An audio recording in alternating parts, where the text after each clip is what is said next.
काही नाही, आज मी बऱ्याच महिन्यापूर्वी आमचे आमदार आशुतोष काळेंना शब्द दिलेला होता की 71व्या अभिष्टचिंतन सोहळ्याच्या निमित्तानं तुम्ही आलं पाहिजे.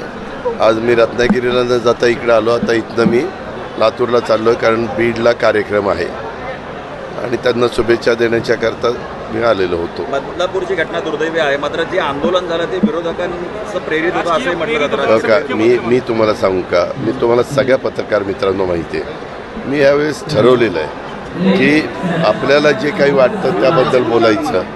त्या संदर्भामध्ये बाकीचं कुणाला जे काही बोलायचं असेल ते बोलतील.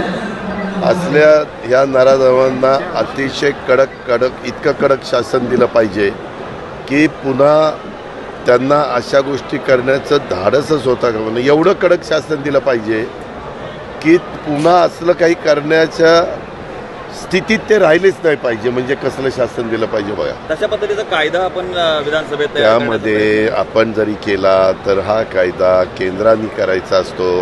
आम्ही शिफारस शेवटी केंद्राला करत असतो.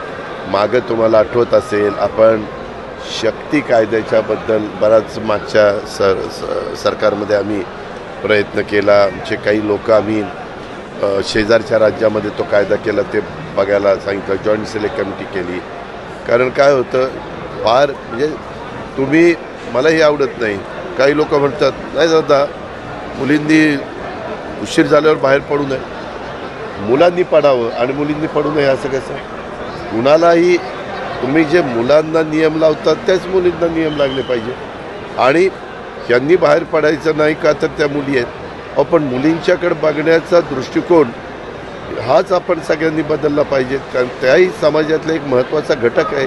स्त्री असेल, मायमाऊली असेल, बहीण असेल, मुलगी असेल, ह्या पद्धतीनं झालं पाहिजे.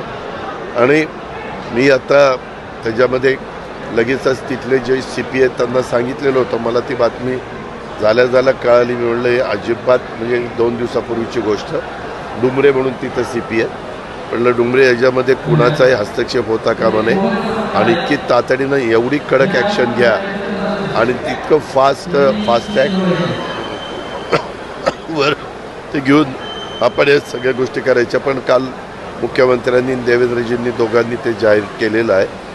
आज आता पुन्हा आम्ही एकत्र आहोतच, त्यावेळेस पण मी बोलू. मी ऐका, मी तुम्हाला मगाशी काय सांगितलं, मी काय म्हणतो मला विचारा ना. दुसरे हा असं म्हणला, तो तसं म्हणला, तो तसं म्हणला, मला काय करायचं आहे.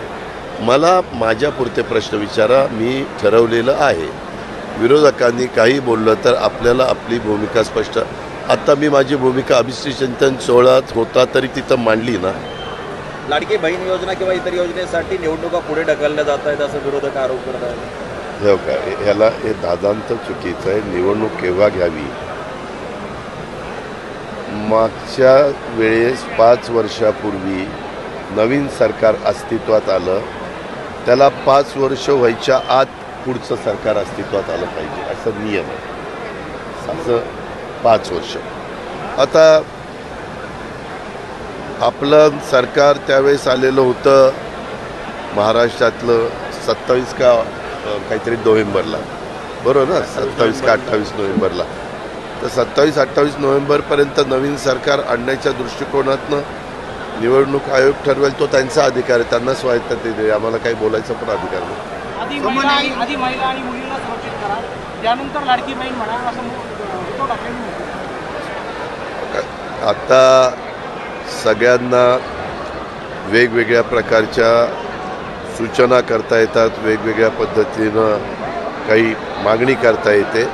त्या सगळ्यांचा आम्ही आदर करतो आणि त्याच्यातल्या ज्या सूचनांचं स्वागत करून पुढं जाण्याची गरज असेल तसं आम्ही करू. मी मगाशी भाषणात काय सांगितलं शेवट, की हे जे काही भेदभाव आपण करतो हाच मुळात चुकीचा आहे.